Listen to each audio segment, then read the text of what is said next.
Hello guys, मैं यश अरोरा। आज हम पढ़ने जा रहे पॉलिटिकल साइंस की सेकंड बुक का चैप्टर नंबर फर्स्ट, राष्ट्र निर्माण की चुनौतियां, पार्ट थर्ड। अगर आपने पार्ट फर्स्ट एंड सेकंड नहीं देखा तो लिंक आपको डिस्क्रिप्शन मिल जाएगा। रजवाड़ों का विलय भारत में रजवाड़े कैसे ऐड हुए, इस बारे में हम पढ़ेंगे। चलिए शुरू करते हैं। ब्रिटिश इंडिया के अंदर पहले देसी रजवाड़े हुआ करते थे, राजा द्वारा शासन, लेकिन राजा ब्रिटिश सत्ता के अधीन थे। राजा द्वारा शासन होता है लेकिन मर्जी किसकी चलती है? ब्रिटिश सत्ता की। अंग्रेजों के प्रभुत्व वाले भारतीय प्रांत, अंग्रेजों का सीधा नियंत्रण। यहाँ पे अंग्रेजों का सीधा नियंत्रण है और यहाँ पे भी अंग्रेजों का ही नियंत्रण है, बट यहाँ पे अंग्रेजों सीधा कंट्रोल नहीं करते। यहाँ पे राजाओं का शासन होता है, कंट्रोल अंग्रेज करते हैं। स्वतंत्रता प्राप्ति से पहले भारत दो भागों में बटा हुआ था, ब्रिटिश भारत एक देसी रियासत। स्वतंत्रता प्राप्ति से पहले भारत के दो भाग हुआ करते थे, पहला था ब्रिटिश भारत और दूसरा था देसी रियासत। इन देसी रियासतों की संख्या लगभग 565 थी। ये जो देसी रियासत हुआ करती थी, इनकी संख्या लगभग 565 थी। ब्रिटिश प्रभुत्व वाले भारतीय प्रांतों पर अंग्रेजी शासन का सीधा नियंत्रण था। ब्रिटिश प्रभुत्व वाले भारतीय प्रांतों पर अंग्रेजों का सीधा नियंत्रण यानी सीधा कंट्रोल हुआ करता था। दूसरी तरफ छोटे बड़े आकार के कुछ और भी राज्य थे। दूसरी तरफ क्या था? छोटे बड़े आकार के कुछ और भी राज्य हुआ करते थे। इन्हें रजवाड़ा कहा जाता था। इन्हें क्या कहा जाता है? रजवाड़ा। रजवाड़ों पर राजाओं का शासन था। रजवाड़ों पर किसका शासन हुआ करता था? राजाओं का। राजाओं ने ब्रिटिश राज की अधीनता या यह कहना उचित होगा कि सर्वोच्च सत्ता स्वीकार कर रखी थी। ठीक है, राजाओं ने शासन तो राजा करते थे, बट मर्जी किसकी चलती थी? ब्रिटिश सत्ता की। और इसके अंतर्गत वे अपने राज्य के घरेलू मामलों का शासन चलाते थे। वो क्या करते थे? अपने राज्य के घरेलू मामलों का शासन चलाते थे। अंग्रेजी प्रभुत्व के अंदर आने वाले भारतीय साम्राज्य के 1/3 भाग में रजवाड़े कायम थे। अंग्रेजी प्रभुत्व के अंतर्गत आने वाले भारतीय साम्राज्य में 1/3 भाग में रजवाड़े थे। 1/3 भाग में कौन थे? रजवाड़े हुआ करते थे। हर 4 भारतीयों में से एक किसी न किसी रजवाड़े की प्रजा था। ठीक है, हर 4 भारतीयों में से एक किसी न किसी रजवाड़े की प्रजा हुआ करता था। अब हम देखेंगे समस्या। इसमें समस्या क्या आ रही, क्या परेशानी आ रही, चलिए वो देखते हैं। आजादी प्राप्ति के चंद दिन पहले अंग्रेजी शासन द्वारा घोषणा की गई कि भारत पर ब्रिटिश प्रभुत्व के खत्म होने के साथ ही रजवाड़े भी ब्रिटिश अधीनता से स्वतंत्र हो जाएंगे। ठीक है, आजादी से कुछ दिन पहले अंग्रेजों ने घोषणा की कि जैसे ही भारत स्वतंत्र हो जाएगा वैसे ही रजवाड़े भी स्वतंत्र हो जाएंगे। ब्रिटिश अधीनता जैसी खत्म होगी, रजवाड़े स्वतंत्र हो जाएंगे। इसका अर्थ यह था कि सभी रजवाड़े ब्रिटिश राज की समाप्ति के साथ ही कानूनी रूप से स्वतंत्र हो जाएंगे। इसका मतलब हुआ कि जो रजवाड़े हैं वो कानूनी रूप से स्वतंत्र हो जाएंगे, उन पर कोई किसी का भी हक नहीं होगा, वो स्वतंत्र होंगे पूरी तरीके से। अंग्रेजी राज का दृष्टिकोण यह था कि रजवाड़े अपनी मर्जी से चाहे तो भारत या पाकिस्तान में सम्मिलित हो जाए या फिर अपना स्वतंत्र अस्तित्व बनाए। ठीक है, अंग्रेजों का दृष्टिकोण क्या था? वो चाहते थे या तो रजवाड़े जो भारत में ऐड हो जाए, या तो पाकिस्तान में हो जाए, या तो स्वतंत्र हो जाए। भारत अथवा पाकिस्तान में सम्मिलित होने या स्वतंत्र अस्तित्व बनाए रखने का फैसला रजवाड़ों की प्रजा को नहीं करना था। कि जो फैसला करना था ना, रजवाड़ों की प्रजा को नहीं करना था कि हम स्वतंत्र होंगे, भारत में ऐड होंगे, पाकिस्तान में होंगे। यह फैसला लेने का अधिकार राजाओं को दिया गया था। ये जो फैसला लेना था, इसका अधिकार किसको दिया गया था? राजा को। राजा चाहे तो स्वतंत्र कर दे, देश को बना ले, स्वतंत्र देश बना ले, या तो भारत में ऐड हो जाए या तो फिर पाकिस्तान में हो जाए। यह अपने आप में बहुत विकट समस्या थी। ये जो थी ना, अपने आप में बहुत बड़ी समस्या थी, बहुत बड़ी परेशानी थी, और इससे भारत के अस्तित्व पर खतरा मंडरा रहा था। इससे क्या होता है? भारत के अस्तित्व पर खतरा हो रहा था, यानी भारत बहुत छोटा नहीं हो जाएगा। देखिए, 565 रियासत जो है वो अलग हो जाए, पाकिस्तान तो होने वाला है, तो भारत कितना छोटा नहीं हो जाएगा। तो भारत के प्रेजेंस पे खतरा मंडरा था। भारत कितना छोटा हो जाएगा, या होगा नहीं होगा, क्या होगा उसका? देखिए, अगर छोटा सा देश होगा, छोटा सा कोई देश होगा, तो उस पर कोई हमला करके उसे जीत भी सकता है, तो हो सकता है वो आजाद भी ना रहे। ये भी परेशानी थी एक। जल्दी ही इस समस्या ने अपना रूप दिखाना भी शुरू कर दिया। ठीक है, जल्दी समस्या ने ना रूप दिखाना भी शुरू कर दिया। सबसे पहले त्रावणकोर के राजा ने अपने राज्य को स्वतंत्र करने की घोषणा की। सबसे पहले त्रावणकोर के जो राजा थे ना, उन्होंने अपने राज्य को स्वतंत्र रखने की घोषणा कर दी। उसके अगले दिन हैदराबाद के निजाम ने भी ऐसी घोषणा कर दी। उसके अगले दिन पता है क्या हुआ? हैदराबाद के जो निजाम थे ना, उन्होंने भी घोषणा कर दी कि वो स्वतंत्र देश बनाना चाहते हैं। कुछ शासन जैसे कि भोपाल के नवाब संविधान सभा में सम्मिलित नहीं होना चाहते थे। नवाब जो थे ना संविधान सभा में सम्मिलित नहीं होना चाहते थे। रजवाड़ों के शासकों के रवैये से यह बात स्पष्ट हो गई थी कि स्वतंत्रता के पश्चात हिंदुस्तान कई छोटे छोटे देशों के रूप में विभाजित होने वाला है। ठीक है, जो रजवाड़ों का बिहेवियर था ना, उससे ये बात साबित हो गई थी जैसे हमारे देश को स्वतंत्रता प्राप्ति होगी वैसे हमारे देश के छोटे छोटे टुकड़े हो जाएंगे, नहीं छोटे छोटे देश बन जाएंगे। लोकतंत्र का भविष्य अंधकार में मालूम पड़ रहा था। जो हमने सपने बुने हुए थे कि देश को स्वतंत्रता प्राप्ति के बाद हम लोकतंत्र कायम करेंगे, वो जो था ना लोकतंत्र जो था वो अंधकार में था, यानी अंधकार में दिख रहा था। यानी उसकी मतलब पता ही नहीं था कि लोकतंत्र होगा नहीं होगा, कुछ नहीं, उसका खतरे में था लोकतंत्र हमारे देश का। भारतीय स्वतंत्रता संग्राम का लक्ष्य एकता और आत्मनिर्णय के साथ साथ लोकतंत्र का रास्ता चुनना था। भारतीय स्वतंत्रता संग्राम थे ना, उनका लक्ष्य था देश को एकता प्रोवाइड कराना, आत्मनिर्णय यानी देश का आत्मनिर्णय खुद का, लोकतंत्र का, और वो चाहते थे देश में लोकतंत्रता कायम हो। ज्यादातर रजवाड़ों में शासन अलोकतांत्रिक रीति से चलाया जाता था। ज्यादातर जो रजवाड़े थे ना उधर लोकतंत्र नहीं था और रजवाड़ों के शासक अपनी प्रजा को लोकतांत्रिक अधिकार देने के लिए तैयार नहीं थे। जो रजवाड़ों के राजा थे ना, वो पता क्या थे, लोकतांत्रिक अधिकार देने के लिए प्रजा को रेडी ही नहीं थे, तैयार नहीं थे अभी। सरकार का नजरिया, सरकार का कैसे नजरिया था इस पे चलिए वो देखते हैं। सरकार क्या सोचती थी इसके बारे में। छोटे बड़े विभिन्न आकार के देशों में विभाजित हो जाने की शंका से निपटने के लिए अंतिम सरकार ने बहुत कड़ा रुख अपनाया। ठीक है, जैसे हम देख रहे हैं कि रजवाड़े जो है अलग हो सकते हैं, 565 रजवाड़े अलग अपना छोटे छोटे स्वतंत्र देश बना सकते हैं। इस समस्या से निपटने के लिए सरकार ने कड़ा रुख अपनाया, कोई कड़ा फैसला लिया। देखते क्या फैसला लिया। लेकिन मुस्लिम लीग ने भारतीय राष्ट्रीय कांग्रेस के इन निर्णय का विरोध किया। लेकिन जो मुस्लिम लीग था ना, उन्होंने भारतीय राजनीतिक कांग्रेस के इन निर्णय का विरोध किया। क्यों किया, चलिए देखते हैं। लीग चाहता था कि रजवाड़ों को अपनी मनमर्जी का रास्ता चुनने के लिए स्वतंत्र छोड़ दिया जाए। ये क्या चाहता था कि जो रजवाड़े हैं ना, उन्हें अपना फैसला लेने के लिए स्वतंत्र छोड़ दो, चाहे तो वो जो मर्जी करे, भारत में ऐड हो, पाकिस्तान में हो, स्वतंत्र देश बना ले अपना, वो जो चाहे वो करे, ये ऐसा चाहते थे। रजवाड़ों के शासकों को मनाने समझाने में सरदार पटेल की ऐतिहासिक भूमिका रही। रजवाड़ों के शासकों को कि उन्हें भारत में ऐड हो जाना चाहिए, ये समझाने के लिए सरदार पटेल ने ऐतिहासिक बहुत बड़ी भूमिका अदा की। ज्यादातर रजवाड़ों को उन्होंने भारतीय संघ में सम्मिलित होने के लिए राजी कर लिया। ज्यादातर रजवाड़ों को उन्होंने भारतीय संघ में सम्मिलित होने के लिए, ऐड होने के लिए तैयार कर लिया। देसी रियासतों के बारे में 3 अहम बातें। देसी रियासतों की 3 अहम बातें चले हम पढ़ते हैं। अधिकतर रजवाड़ों के लोग भारतीय संघ में शामिल होना चाहते थे। अधिकतर जो रजवाड़े के लोग थे ना, वो भारतीय संघ में शामिल होना चाहते थे।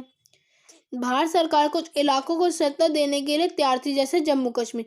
ये जो भारत सरकार थी ना, कुछ अलग अधिकार देने के लिए तैयार थे कुछ देशों को, जैसे कि उसमें से था एक जम्मू कश्मीर। ये आज तक आप जानते हैं 370 आर्टिकल था, वो अभी अभी कुछ टाइम पहले हटाया गया, वो आर्टिकल भी इसके अंडर ही आता था। शांतिपूर्ण बातचीत के जरिए तकरीबन सभी रजवाड़े 15 अगस्त 1947 से पूर्व भारतीय संघ में शामिल हो गए।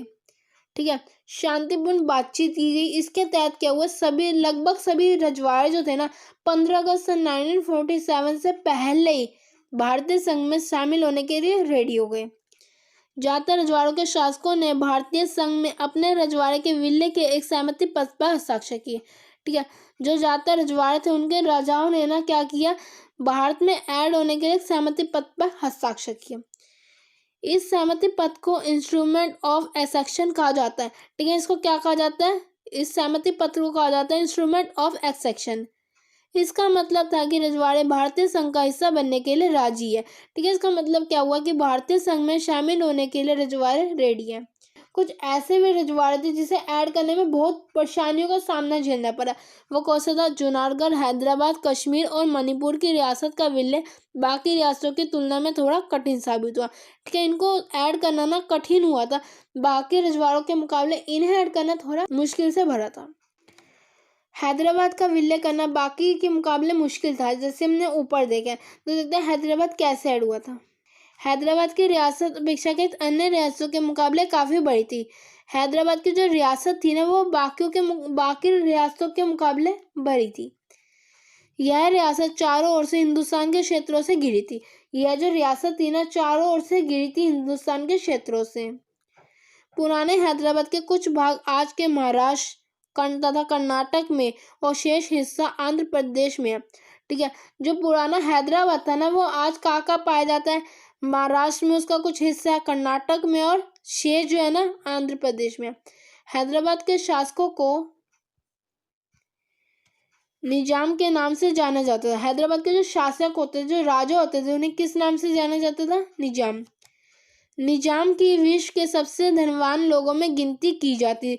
निजाम जो थे विश्व के सबसे धनवान लोगों में से एक हुआ करते थे। निजाम चाहता था कि हैदराबाद की रियासत को स्वतंत्र रियासत का दर्जा दिया जाए। निजाम जो था वो आकर राजा जो था ना वो यह चाहता था कि हैदराबाद की रियासत को स्वतंत्र छोड़ दिया जाए। सन 1947 के नवंबर में निजाम ने भारत के साथ एक समझौता किया। ठीक है, 1947 के नवंबर में ना निजाम ने भारत के साथ एक समझौता किया। यह समझौता 1 वर्ष के लिए किया गया था। यह समझौता 1 वर्ष के लिए था, नहीं 1 साल के लिए था। इस दौरान भारत सरकार से हैदराबाद के निजाम की बातचीत चलती रही। इसके दौरान क्या हुआ? भारत सरकार से हैदराबाद के निजाम की बातचीत चलती रही। इसी दौरान हैदराबाद की रियासत की जनता ने निजाम के खिलाफ एक आंदोलन छेड़ दिया। ठीक है, इसी दौरान क्या हुआ? जो वहाँ की जनता थी ना उन्होंने शासन के खिलाफ एक आंदोलन छेड़ दिया था। तेलंगाना क्षेत्र के किसान निजाम के दमनकारी शासन के से विशेष रूप से दुखी थे। तेलंगाना क्षेत्र के जो किसान थे ना वो निजाम यानी वहाँ के राजा के दमनकारी शासन के विशेष रूप से दुखी थे। वो बहुत दुखी थे उसके शासन से, उसके रवैये से। वे निजाम के विरुद्ध उठ खड़े हुए। उसके विरुद्ध आंदोलन छेड़ दिया।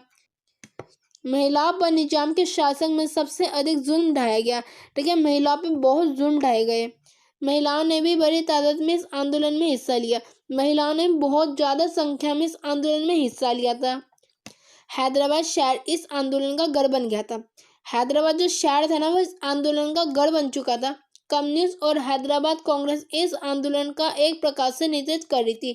कम्युनिस्ट और हैदराबाद की जो कांग्रेस थी ना वो इस आंदोलन का एक प्रकार से नेतृत्व यानी इस पर नजर रखी हुई थी, नेतृत्व कर रही थी यानी इसका लीडर थी एक प्रकार से। आंदोलन को देख निजाम ने लोगों के विरुद्ध एक असैनिक बल रवाना किया। आंदोलन को देख निजाम ने लोगों के विरुद्ध एक असैनिक बल को रवाना किया।